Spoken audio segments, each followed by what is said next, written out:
Assalomu alaykum azizlar. Bugun 8-mart yakshanba. Ortda qolayotgan haftamiz Amerika Yaqin Sharqda boshlagan navbatdagi qonli urush bilan yodda qoldi. Isroil va Amerika bombalayotganiga qaramay, Eron qulagani yo'q. Tehron arab davlatlarini xavfli hududga aylantirishda davom etmoqda. Amerika Yaqin Sharqni Eron dronlaridan himoya qilish uchun Ukrainadan yordam so'radi. Rolikda haftaning shu va boshqa muhim mavzularni birgalikda eslaymiz. Iltimos azizlar, videoni ko'rayotgan bo'lsangiz, unga like bosib mehnatimizni qo'llasangiz. Birgina kichik rolikni tayyorlash uchun jamoamizning bir necha a'zosi soatlab mehnat qiladi. Va urush davrida dunyo axboriy makoni fake, yolg'on ma'lumotlarga to'lganini navbatdagi marta eslatmoqchiman. Tekshirilgan, ishonchli ma'lumotlardan xabardor bo'lish uchun Kunuz YouTube kanaliga obuna bo'ling.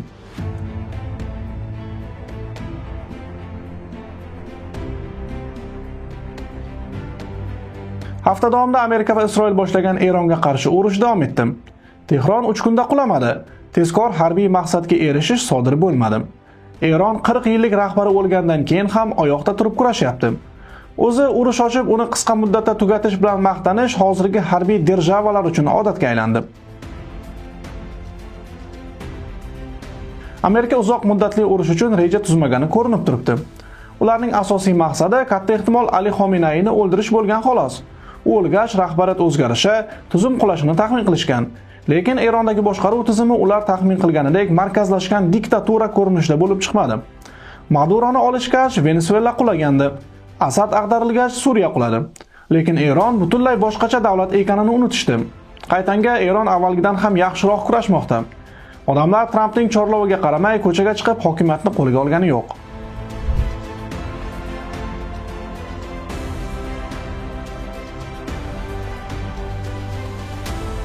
Eron urushning ilk kunlaridayoq Amerika va Isroil hujumiga javoban arab davlatlarini o'qqa tutishni boshlagandi. Sababi oddiy. Arab davlatlarida Amerikaning harbiy bazalari bor. Tehron uchun asosiy nishon Dubay bo'ldi. Arab olamining sayyohlar uchun eng mashhur shahri Dubay.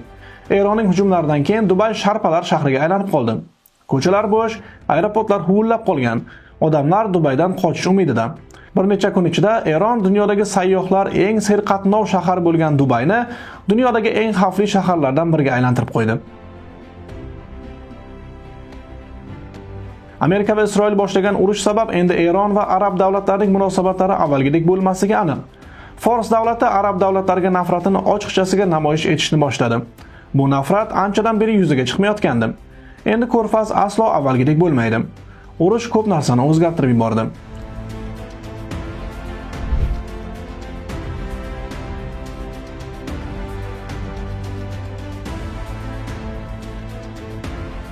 Urush insonga shunday saboq beradiki, u beixtiyor dono ixtirochiga, muvaffaqiyatli strategga aylanib qoladi. 2022-yil fevraldagi voqealarni eslang. Ukraina qo'shnisi Rossiya bosqiniga dosh berish uchun Amerikadan, Yevropa davlatlaridan qurol so'rab yurgandi.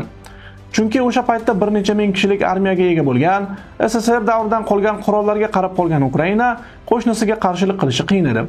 Lekin urushning 5-yiliga kelib dunyodagi eng qudratli Amerika degan davlat Ukrainadan Eron dronlariga qarshi kurashda yordam so'rab o'tiribdi. Qoyilmisiz? Rossiya shunaqa ko'p Shahed dronlarini uchirdiki, ukrainlar ularni tutish bo'yicha mutaxassisga aylanib ketdi. Axir yashash kerak. Trampning qosh-qovog'iga qarab o'tirsa, butun mamlakat vayronaga aylanadi.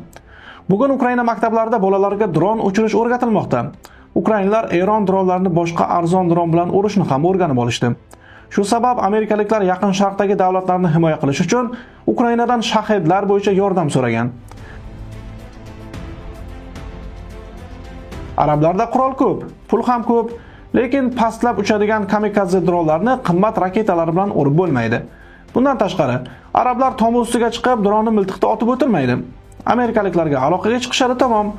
Buni qarangki, qimmatbaho qurollarga zo'r bergan o'sha amerikaliklar ham arzon-garov urushga tayyor emaskan.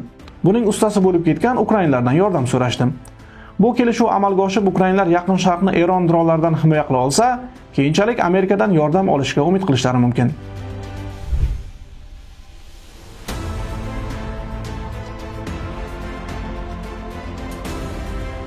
Hafta davomida Ukraina va Mojariston o'rtasida navbatdagi mojaro avj oldi.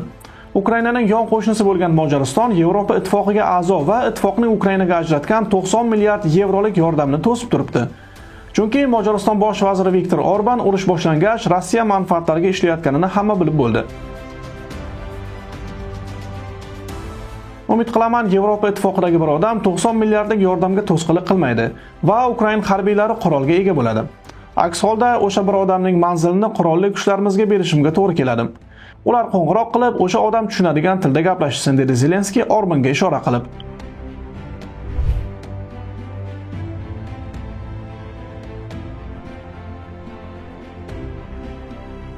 Eronning Minob shahrida joylashgan maktabga zarba urushning qonli ramziga aylangani haqida aytgandik.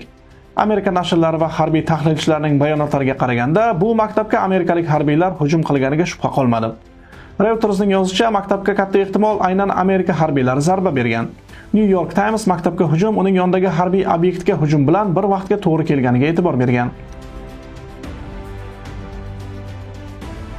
Maktabga hujum sabab kamida 175 kishi halok bo'lgan. Qurbonlarning aksari maktab o'quvchilari.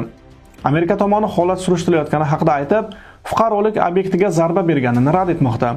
Lekin Washington hamon hech qanday isbot keltirmaganiga qaraganda, maktabga aynan ular zarba bergan. Eron tomoni 7-mart kuni Birlashgan Arab Amirliklaridagi amerikaliklarning Al-Darfa harbiy bazasiga zarba berdi. Eronliklarga ko'ra, Amerika aynan shu bazadan turib Minobdagi maktabni nishonga olgan. Eron bosh shtabi rasmiysi bergan axborotga ko'ra, bu bazaga berilgan zarba sabab o'lgan va yaralangan amerikalik harbiylar soni 200 nafardan oshadi. Aynan shu bazaga zarbalar haqida xabarlar fonida Donald Trump Eronga juda kuchli zarba berilishi haqida aytdi. Bu esa amerikaliklar orasida qurbonlar soni chindan ko'p bo'lganini bildirishi mumkin.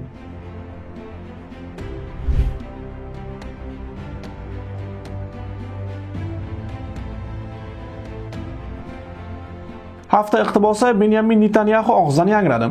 Isroil bosh vaziri dunyoni xaos holatiga tushirgan navbatdagi urushning start tugmasini bosgan 2 odamdan biri hisoblanadi. Isroildagi Eron raketasi tushgan joydan turib jurnalistlar savollariga javob bergan Netanyahu qiziq gap aytdi. Uning so'zlariga ko'ra, Trump ikkalasi dunyoni qutqarayotgan ekan. Eron yadro quroliga ega bo'lsa, butun dunyoga xavf solgan bo'lardi. Bizga qo'shilgan do'stim, dunyo yetakchisi Donald Trampga rahmat aytaman. Biz birgalikda dunyoni qutqaryapmiz, dedi Netanyahu. Isroil bosh vaziri bu gapini hech qanday istehzosiz, jiddiy ohangda gapirdi. Anig'i shuki, Tramp va Netanyahu qo'sh tirnoq ichidagi dunyoni qutqarish operatsiyasi boshlashdan avval dunyo ancha tinch edi. Hozir esa butun dunyoda qo'rquv, urush sharpasi kezib yuribdi.